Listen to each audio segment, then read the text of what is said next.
Éric Tegner, sur le front migratoire, la Commission européenne semble bouger ces derniers jours avec une proposition de créer des hubs de retour pour faciliter les expulsions de clandestins.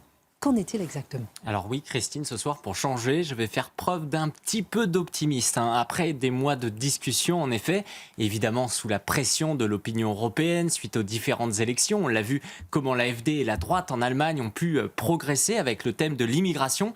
La Commission européenne, elle a décidé de bouger et elle a dévoilé ce mardi un ensemble de propositions visant à durcir sa politique migratoire, notamment en facilitant la création de centres d'expulsion en dehors de l'Union européenne. Alors justement, l'initiative phare de ce projet, c'est la mise en place donc de ce qu'on appelle les hubs de retour, c'est-à-dire des structures situées en dehors de l'Union européenne où seraient envoyés les demandeurs d'asile déboutés, mais également les OQTF. Alors d'autres mesures accompagnent cette réforme. Il y en a 5, des sanctions renforcées contre les étrangers refusant de partir, et il y en a beaucoup parce qu'aujourd'hui en Europe, c'est uniquement 20% d'application des OQTF. Il y aura par exemple la confiscation des documents, les détentions qui seront renforcées, l'interdiction d'entrée prolongée, notamment pour les délinquants les plus dangereux, ainsi qu'une reconnaissance mutuelle des décisions d'expulsion entre pays membres. Ça a l'air un petit peu compliqué, mais je vais vous expliquer. L'idée, elle est très simple. Une expulsion dans un pays membre vaut pour toute l'Union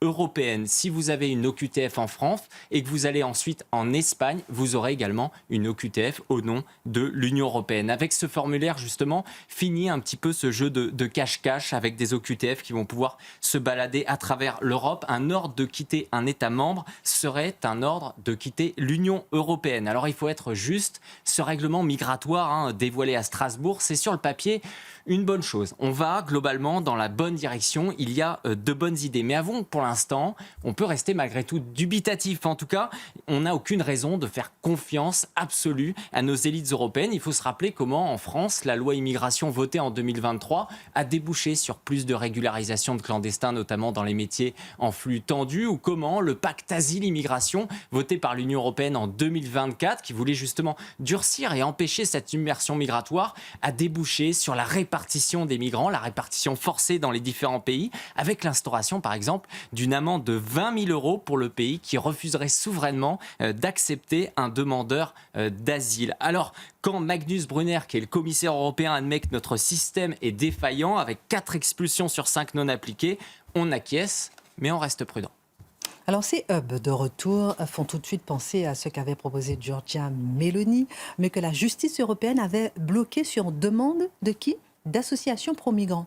Oui, c'est ce qu'il y a de plus délicieux dans ce projet. Ce virage, évidemment, on le doit à ceux qui ont osé défier le consensus mou avant tout le monde et à la modification aussi du centre de gravité du Parlement européen lors des élections européennes de l'année dernière qui s'est légèrement décalé à droite. Alors parlons justement de Giorgia Meloni, la première ministre italienne.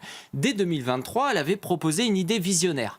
Traiter les demandes d'asile hors de l'UE via des centres externalisé. Parce que le problème aujourd'hui, vous le savez, lorsqu'un migrant met le pied sur le sol européen, ensuite, c'est très difficile de l'expulser. Alors, elle a concrétisé ça justement avec un accord signé en novembre 2023 avec l'Albanie, un accord à nouveau souverain, avec 2 grands centres pouvant accueillir en tout 3 000 migrants et pouvant accueillir jusqu'à 42 000 migrants par an sous supervision italienne. C'est une solution plutôt logique pour empêcher les flux parce que l'Italie aujourd'hui participe beaucoup à les récupérer, les migrants qui sont justement en mer aujourd'hui. Mais à l'époque, évidemment, elle a payé le prix fort. On s'en souvient, la gauche italienne l'avait accusée de xénophobie. Les ONG ont hurlé aux nouvelles à l'inhumanité, pardonnez-moi, et des associations ont saisi la justice pour bloquer l'accord, arguant qu'il violait les droits fondamentaux. Par 3 fois, la marine italienne, justement, a essayé d'aller secourir ces personnes en mer et de les amener dans ces centres en Albanie. Mais le droit italien, se saisissant du droit européen, l'a bloqué. Donc Meloni, à ce moment-là, elle avait dénoncé une justice idéologique qui freinait la politique anti-immigration. Mais elle a continué de défendre son projet bec et ongle tout seul au sein de l'Union européenne. Et à Bruxelles, à l'époque, les eurocrates, ils regardaient justement cette décision, cette volonté de Mélanie un petit peu extrémiste et avec moquerie en l'accusant de démagogie. Aujourd'hui, sans aucune excuse de l'Union européenne, elle s'inspire directement de son modèle, donc avec ces hubs de retour. En 12 mois, la situation a donc changé. Mélanie avait vu juste et ses détracteurs qui l'ont traînée dans la boue ont dû ravaler leur arrogance, il faut le dire. Elle a ouvert la brèche et Bruxelles, pour l'instant, la suit. Alors, est-ce qu'il existe une opposition contre ce projet et est-ce qu'il peut aboutir ? Alors évidemment, il y a toujours une opposition sur ce type de projet. Ce règlement ne plaît pas à tout le monde et il pourrait être bloqué. C'est important de le souligner. Comme d'habitude, la gauche et les Verts sont montés au créneau, accusant la Commission de quoi ? De céder à l'extrême droite. Il parle donc de dérive populiste, comme si reprendre le contrôle des frontières était un crime aujourd'hui. Parmi les 27, il y a un pays important, c'est l'Espagne, qui subit aujourd'hui une invasion migratoire sans précédent via les îles Canaries depuis la baisse drastique des flux en Italie. Mélanie a fait une grande partie du travail et donc les flux migratoires se sont réorientés vers l'île Canaries et donc l'Espagne aujourd'hui joue les irréductibles. Madrid s'oppose donc à ces hubs, brandissant l'étendard des droits humains. Ils sont même allés bien plus loin au niveau de leur loi nationale, puisque la coalition de gauche aujourd'hui au pouvoir veut régulariser 900 000 migrants en 3 ans qui, à cause de l'espace Schengen, vont pouvoir venir en France. La Banque d'Espagne, quant à elle, elle va encore plus loin. Elle va beaucoup plus loin que les Français.